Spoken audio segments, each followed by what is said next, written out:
రంగారెడ్డి జిల్లా మహేశ్వరం మండలం మన్సన్పల్లి గ్రామంలో ఎన్నికల వాతావరణం వేడెక్కింది. హోరాహోరీగా సాగుతున్న ఈ పోటీలో కాంగ్రెస్ పార్టీ అభ్యర్థిగా పోటీ చేసిన వట్టెల పుష్పమ్మ మల్లేష్ యాదవ్ కు ప్రజలు బ్రహ్మరథం పడుతున్నారు.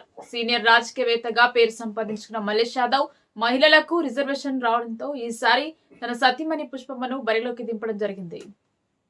సీనియర్ రాజకీయవేత్తగా పేరు సంపాదించుకున్న మల్లేష్ యాదవ్ మహిళలకు రిజర్వేషన్ కావడంతో ఈసారి తన సతీమణి పుష్పమ్మను బరిలోకి దింపడం జరిగింది.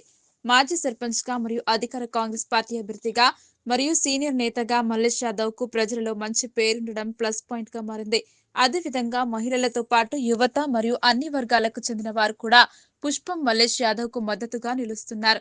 ఎన్నికల ప్రచారాన్ని హోరెత్తిస్తున్నారు. మైసూరు మండలంలో ఖచ్చితంగా కాంగ్రెస్ పార్టీ గెలుచుకునే సీటు మనసంతల్లి అనే ప్రచారం ఇప్పటికే కాంగ్రెస్ వర్గాలలో మరియు మండలంలో ఏర్పడింది. ఇంతవరకు ఎంతో అభివృద్ధి చేశానని చెబుతున్న మల్లేష్ యాదవ్ మరోవైపు గెలిచిన తర్వాత కూడా అనేక కార్యక్రమాలు చేయడానికి సిద్ధంగా అవుతున్నారు. ఇచ్చిన హామీలన్నీ నెరవేరుస్తానంటూ ప్రచారంలో దూసుకుపోతున్నారు. ముఖ్యమంత్రి రేవంత్ రెడ్డి సమర్థవంతమైన నేతృత్వంలో కాంగ్రెస్ పథకాలు బ్రహ్మాండంగా అమలవుతున్నాయని సందర్భంగా పుష్పమ్మ మల్లేష్ యాదవ్ చెప్పారు.